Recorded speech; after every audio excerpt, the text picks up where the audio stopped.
Hey everyone, this is going to be a video on economic surplus, which is a important microeconomic concept that shows more or less how you um, show the utility gained to society through a industry existing.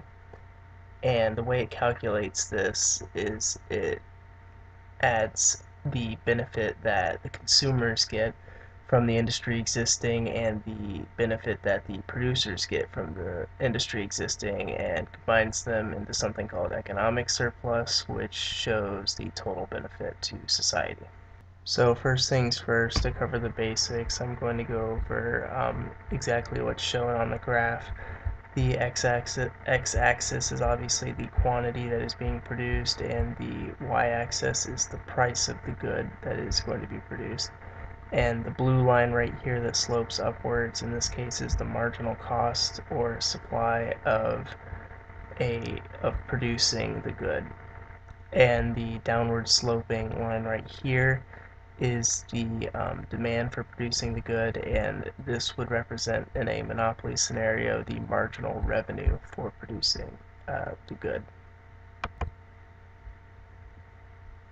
In a perfectly competitive marketplace, the price of the good would be the last quantity where the marginal cost is lower than the demand for producing the good, and this is because anything higher than this, they would no longer make money because the demand for the good is not there, so it would not sell for a profitable price.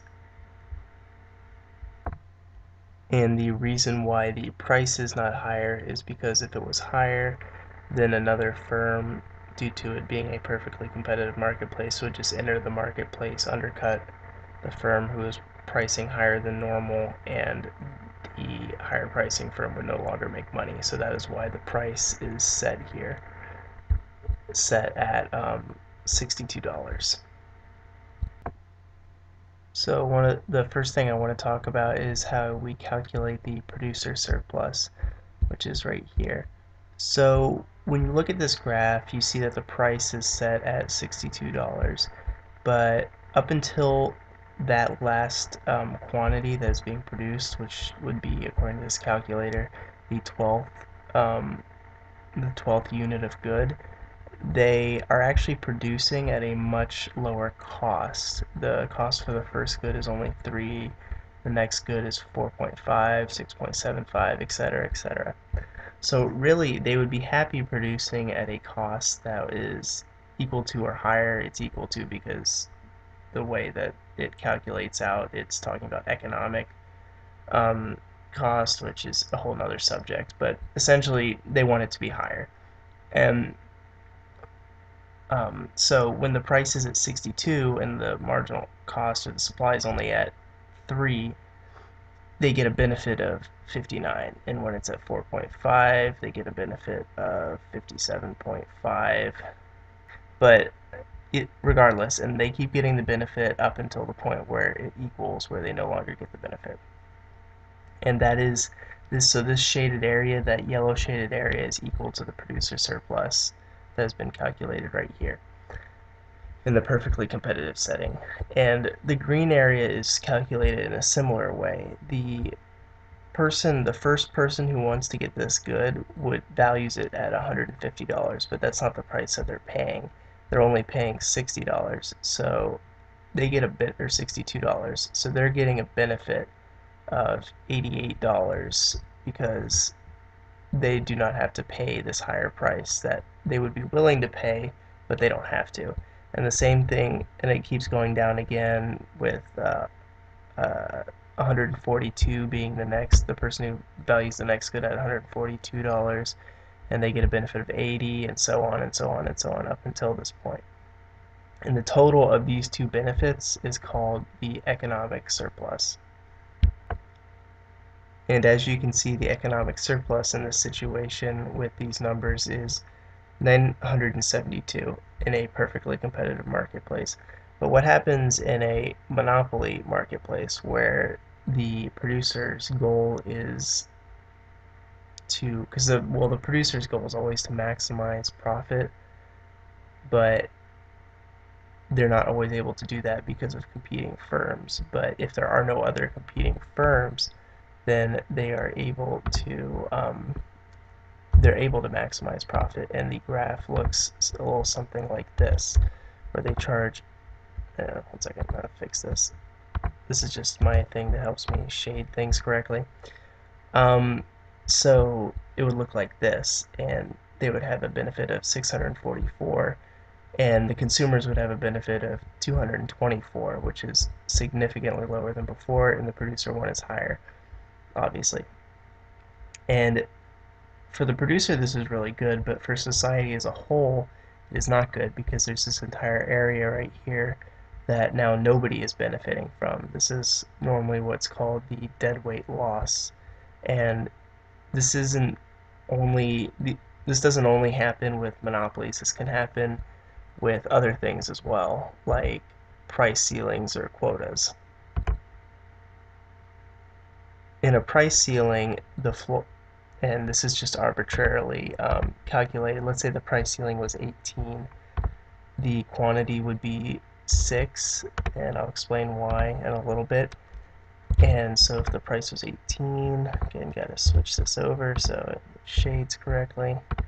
But so the reason why the quantity would be 6 is because if it was more, if they tried to produce another good and they were forced to sell it at 18, their marginal cost would actually be higher than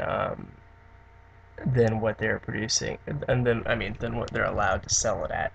So they would in effect lose money, and no firm's going to willingly do that. So that's why it's the way it is. And if you look here, the consumers in this situation have a very large benefit, larger than in a perfectly competitive pricing, but the producers are just getting absolutely hammered, and as such, the economic surplus or the surplus towards society is much lower. You can also say in this scenario, well, what if they just force them to produce at a higher quantity? And so let's say the perfectly competitive quantity. Well, the consumers would have a very large bonus. It'd actually be larger than this. I just don't have it calculating correctly because this is slightly more complicated. But the producers would actually have a negative surplus because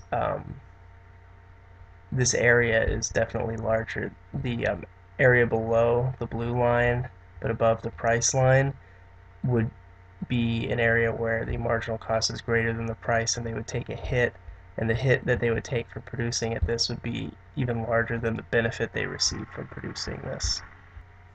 Some people look at this and say, so what if the producer takes the hit? But they fail to consider the fact that producers aren't just like a group of people and consumers are the other group of people. Like, they are the same people, producers and consumers, especially considering this is just showing one single industry.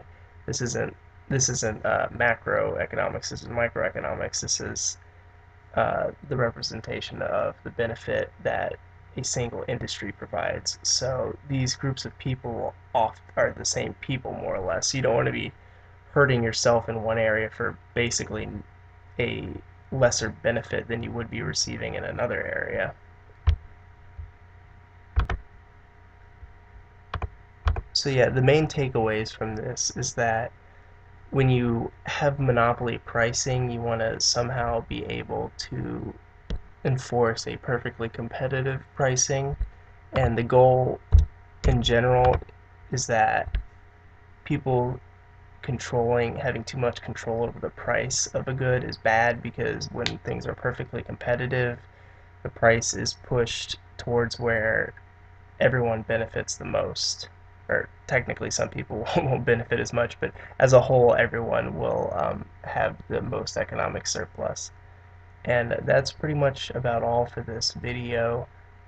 I hope that this was relatively informative and shows that economics is not just concerned with money, but is also concerned with utility gained from trade, which I don't think a lot of people realize, especially microeconomics is very much concerned with utility, and utility is subjective. So yeah, have a good day, and I hope I'll be able to upload some other videos soon.